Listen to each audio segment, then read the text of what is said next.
All right. So then the last thing that I wanted to talk about was the Justice for Breonna Taylor Act, which it was introduced by Rand Paul on June 11th.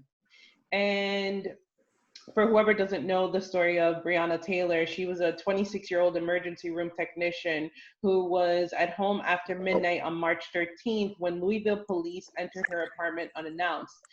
The police were looking for a suspected drug dealer who was using Taylor's address to receive packages that law enforcement believed contained drugs, which, from what I understand, they already had the suspect in custody. They had already, yeah, they had already gotten him. They already picked him up. Right. Yeah. Even though this says the suspected drug dealer wasn't at Taylor's home, though he was arrested elsewhere later that same day. Yeah. But supposedly he was already arrested. Yeah. So they ended up shooting her 8 times. Yeah.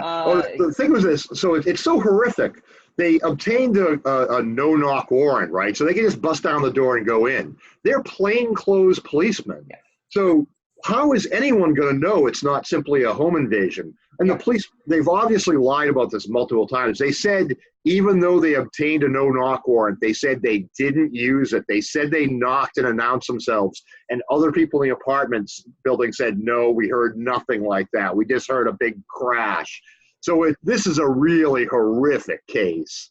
Yeah. Really, there's no way the guy that knew that he was doing anything but protecting them with these people coming, breaking in and not announcing themselves and not appearing as police officers, even that, horrible.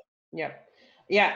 And so it says the Justice for Breonna Taylor Act would ban no-knock warrants on a nationwide level. It says Florida and Oregon are the only 2 states that ban no-knock warrants statewide, though more are now considering it as the topic has garnered headlines. And also Louisville banned it last week. Remember how I told you guys in the Legislative Week in Review that the City Council had approved that in Louisville, and then Houston had approved it last year. And so supporters argue that no-knock warrants are morally wrong by violating privacy, have been too often misused, and have led to innocent people's deaths. And I thought this was really interesting what Rand Paul said. He said, no one should lose their life in pursuit of a crime without a victim, and no-knock warrants should be forbidden. Let's hope the investigation provides justice. Which, how do you even provide justice for this? Because right now, as of right now, at least last I heard, the police officer, one of the police officers involved in this has been fired, and that's about it. Well, are they still now? Supposedly, when the guy fired back defensively, her boyfriend or whatever, he hit one officer in the leg, and my understanding is they were bringing him up on charges of like attempted murder. The guy that acted defensively, fired one shot where they fired a fusillade of bullets that went into several other apartments as well. Yeah. Yeah. Which again, it talks about the different justice systems that we have in our country. Why is it that these police officers should be able to act with impunity? Why is it that they can take, first of all, if they wanted to go after the boyfriend who he was in all his right, he had a permit to carry, he was defending, his right. place, especially because like you were saying, they were plainclothes and they did not announce themselves. I mean, he was in his right, but the fact that that he is not allowed to do these things, but these cops can just do whatever they want, and they murdered this woman. The cop was shot, but they killed this woman. Oh, they murdered her. Yeah. I do read that they're dropped the least they can do. They're dropping the charges against the boyfriend. If they ban no-knock warrants, would they still be required to identify themselves, like with some kind? Because if they're plain clothes, how would you know that they're actually police? It makes no sense, right? I mean, even if you're wearing a uniform, right, and you bust down a door in a no-knock warrant, I mean, depending on lighting conditions and the person's eyesight and all sorts of things, they may or may not recognize you for being a police officer in But time.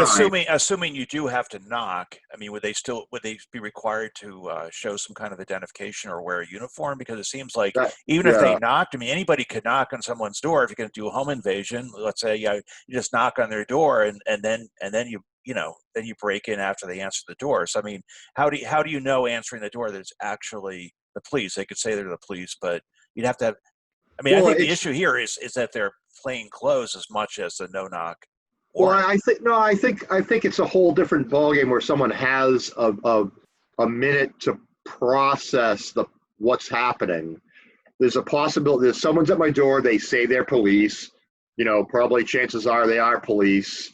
But then they're aware they have to, take stock of the situation. They would know that somebody's likely coming in with weapons.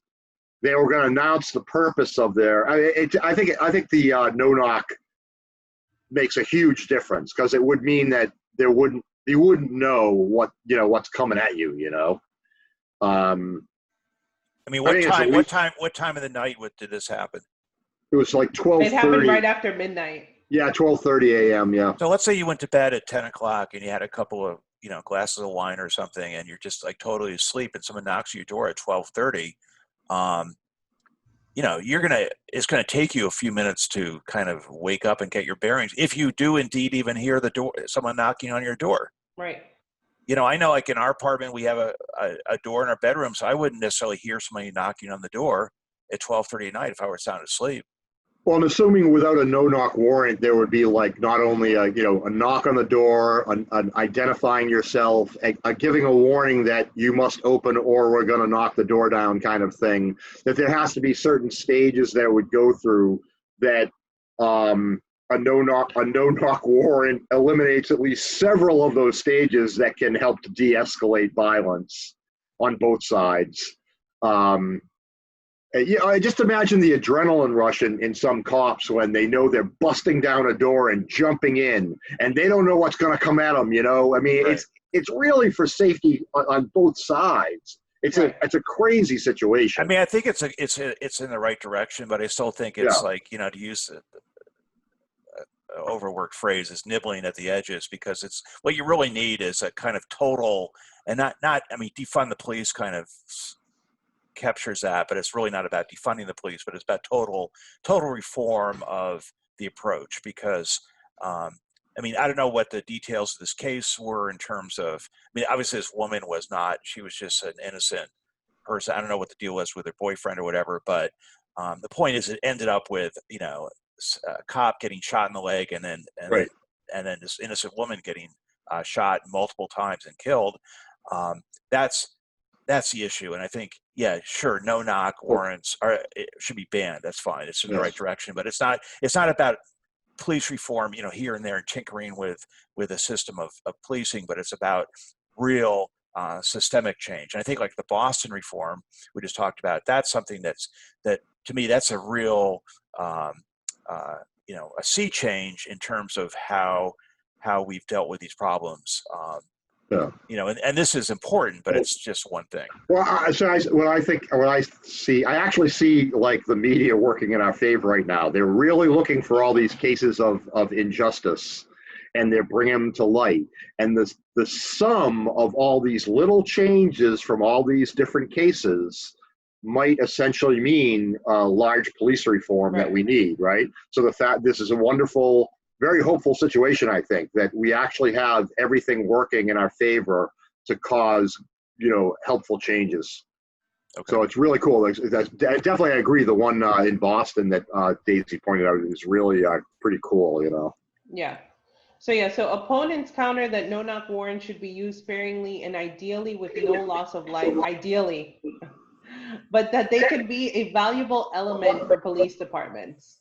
And then, so the odds of this, as this was written on the 17th, there had been no co-sponsors, but as of at least today, there are two, which is Mike Braun and Steve Daines.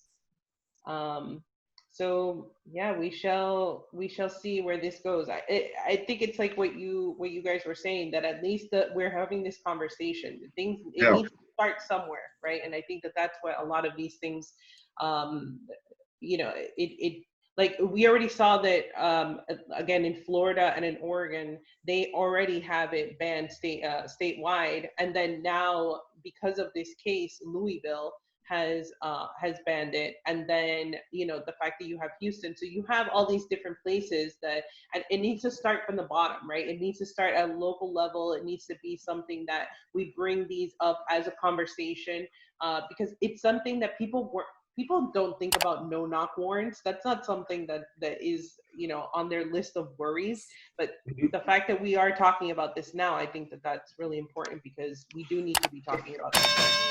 So as we say, it's really good what's happening, this steamrolling of everyone really looking at all these different cases of, typically, black folks being abused by the police. I'm just looking at WCVB, and they're saying just a few days ago that there's basically a bill that would ban the use of chokeholds and no-knock warrants in Massachusetts. So that's Nice. great. And local level stuff happening too, right?